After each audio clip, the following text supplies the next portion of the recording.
आज हम कक्षा 10 के लिए हिंदी व्याकरण का अध्याय रस लेकर आए हैं। रस, जिसके नाम से ही किसी स्वाद का, किसी भाव का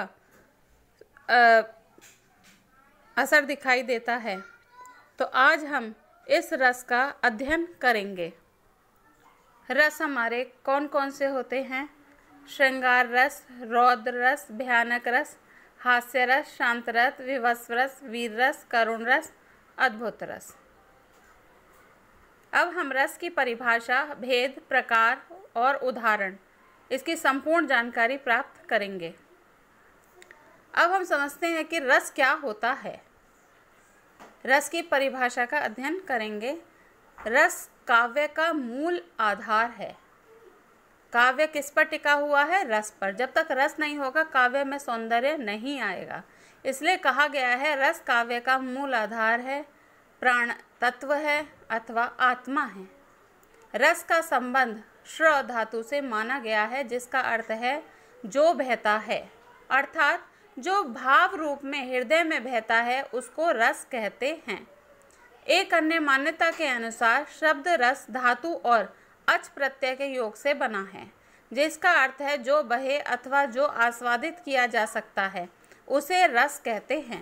अब हम रस की संपूर्ण जानकारी प्राप्त करेंगे। रस की परिभाषा, इसका उत्तर रसवादी आचार्यों ने अपनी अपनी प्रतिभा के अनुरूप दिया है। रस शब्द अनेक संदर्भों से प्रयुक्त होता है तथा प्रत्येक संदर्भ में इसका अर्थ अलग अलग होता है। उदाहरण के लिए पदार्थ की दृष्टि से रस का प्रयोग षड्रस के रूप में, आयुर्वेद में शस्त्र आदि धातु के अर्थ में, भक्ति में ब्रह्मानंद के लिए और साहित्य क्षेत्र में काव्य स्वाद या काव्य आनंद के लिए रस का प्रयोग होता है। काव्य पढ़ने, सुनने अथवा देखने से श्रोता, पाठक या दर्शक एक जैसी भवभूति पर पहुंच जाते हैं, जहाँ चारों तरफ केवल शुद्ध आनंदमयी चेतना का ही साम्राज्य रहता है। इस भाव भूमि को प्राप्त करने के लिए जो अवस्था होती है उसी को हम रस कहते हैं। अतः रस मूलतः अलौकिक स्थिति है। ये केवल काव्य की आत्मा ही नहीं बल्कि यह काव्य का जीवन भी है। इसकी अनुभूति से सहृदय पाठक का हृदय आनंद से परिपूर्ण हो जाता है। यह भाव जागृत करने के लिए उनके अनुभव या सशक्त माध्यम माना जाता है।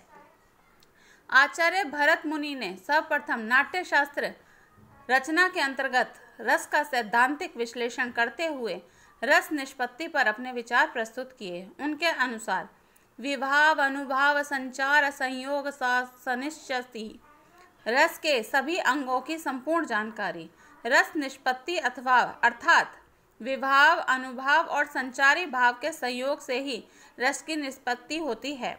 किंतु साथ ही वे स्पष्ट करते हैं कि स्थायी भाव ही विभाव, अनुभाव और संचारी भाव के संयोग से स्वरूप को ग्रहण करते हैं। इस प्रकार रस की अवधारणा को पूर्णता प्राप्त करने में उनके चार अंगों स्थायी भाव, विभाव, अनुभाव और संचारी भाव का महत्वपूर्ण योगदान होता है। पहला है हमारा स्थायी भाव। स्थायी भाव रस का पहला एवं सर्व प्रमुख अंग है। भाव शब्द की उत्पत्ति भव धातु से हुई है, जिसका अर्थ है संपन्न होना या विद्यमान होना। अतः जो भाव मन में सदा अविज्ञान ज्ञात रूप में विद्यमान रहता है उसे स्थायी भाव या स्थिर भाव कहते हैं। जब स्थायी भाव का संयोग विभाव, अनुभाव और संचारी भावों से होता है तो वह रस रूप में व्यक्त हो जाते हैं। सामान्यतः स्थायी भावों की संख्या अधिक हो सकती है, किंतु आचार्य भरत मुनि ने स्थायी भाव 8 ही माने हैं: रति, हास्य, शोक, क्रोध, उत्साह, भय, जुगुप्सा और विस्मय। वर्तमान समय में इनकी संख्या 9 कर दी गई है तथा निर्वेद नामक स्थायी भाव की परिकल्पना की गई है। आगे चलकर माधुर्य चित्रण के कारण वात्सल्य नामक स्थायी भाव की भी परिकल्पना की गई है। इस प्रकार रस के अंतर्गत 10 स्थायी भावों का मूल रूप में विश्लेषण किया जाता है। इसी आधार पर 10 रसों का उल्लेख हुआ है। अब हम पढ़ेंगे विभाव। रस का दूसरा अनिवार्य एवं महत्वपूर्ण अंग है भावों का विभाव करने वाले अथवा उन्हें आस्वाद योग्य बनाने वाले कारण विभाव कहलाते हैं। विभाव कारण हेतु, निमित्त आदि से सभी पर्यायवाची शब्द हैं। विभाव का मूल कार्य सामाजिक हृदय में विद्यमान भावों की महत्वपूर्ण भूमिका मानी गई है। विभाव के अंग, विभाव के भी दो अंग होते हैं, आलंबन विभाव और उद्दीपन विभाव। आलंबन विभाव क्या होता है अब समझिए। आलंबन का अर्थ होता है आधार या आश्रय, अर्थात जिसका अवलंबन का आधार लेकर स्थायी भावों की जागृति होती है उन्हें अवलंबन कहते हैं। सरल शब्दों में कहा जा सकता है कि जो सोए हुए मनोभावों को जागृत करते हैं वह आलंबन विभाव कहलाते हैं। जैसे श्रृंगार रस के अंतर्गत नायक नायिका आलंबन होंगे, अथवा वीर रस के अंतर्गत युद्ध के समय में भाट एवं चरणों के गीत सुनकर शत्रु को देखकर योद्धा के मन में उत्साह भाव जागृत होगा। इसी प्रकार आलंबन के चेष्टाएं उद्दीपन विभाग कहलाती हैं, जिसके अंतर्गत देश काल और वातावरण को भी सम्मिलित किया जा सकता है। अब है उद्दीपन विभाग। उद्दीपन का अर्थ है उद्दीप्त करना या भड़काना या बढ़ावा देना। जो जागृत भाव को उद्दीप्त करे वह उद्दीपन कहलाता है।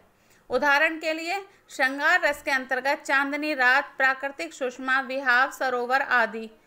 वीर रस के अंतर्गत शत्रु की सेना, रणभूमि, शत्रु की ललकार, युद्धवाद आदि उद्दीपन विभाव होंगे। अब हम पढ़ेंगे अनुभाव। रस योजना का तीसरा महत्वपूर्ण अंग है। आलंबन और उद्दीपन के कारण जो कार्य होता है उसे अनुभव कहते हैं। शास्त्र के अनुसार आश्रय के मनोगत भावों को व्यक्त करने वाली शारीरिक चेष्टाएं अनुभव कहलाती हैं। भावों के पश्चात उत्पन्न होने के कारण इन्हें अनुभाव कहा जाता है। उदाहरण के लिए श्रृंगार रस के अंतर्गत नायिका के कटाक्ष, वेशभूषा, काम उद्दीपन, अंग संचालन आदि तथा वीर रस के अंतर्गत नाक का फैल जाना, भौं टेढ़ी हो जाना, शरीर में कंपन आदि अनुभव कहे जाते हैं।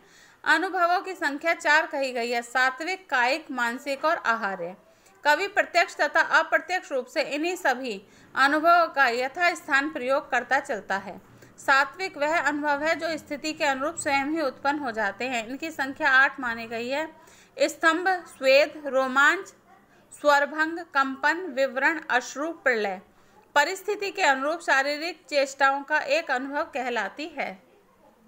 जैसे क्रोध में कटु वचन कहना, पुलकित होना, आंखें झुकाना आदि मन या हृदय की वृत्ति से उत्पन्न हर्ष, विषाद आदि का जन्म मानसिक अनुभव कहलाता है। बनावटी अलंकरण भावानुरूप वेश रचना आहार्य अनुभव कहलाती है। अब है हमारा संचारी भाव।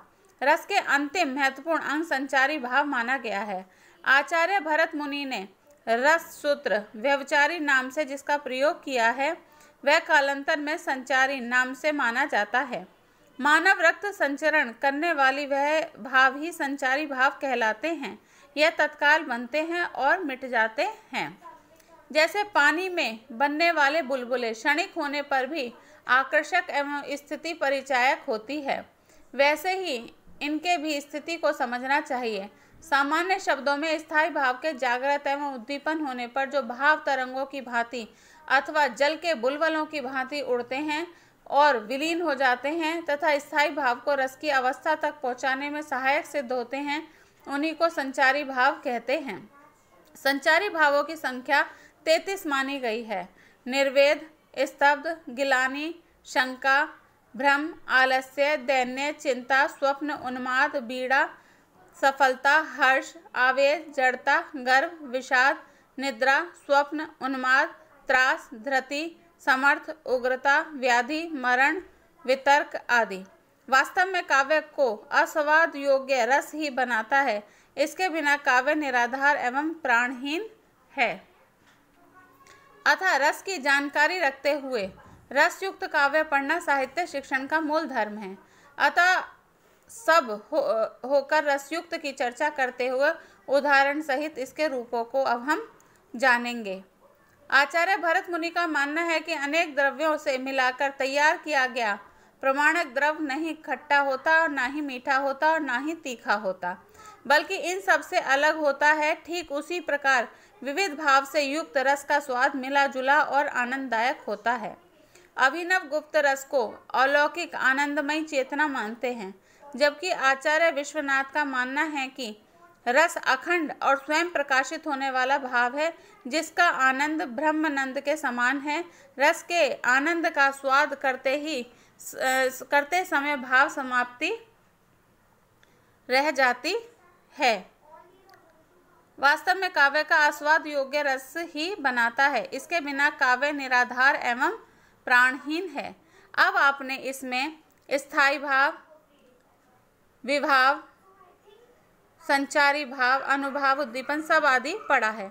अब इसके बाद अगले पार्ट में हम आपको रस के प्रकारों के बारे में बताएंगे। धन्यवाद।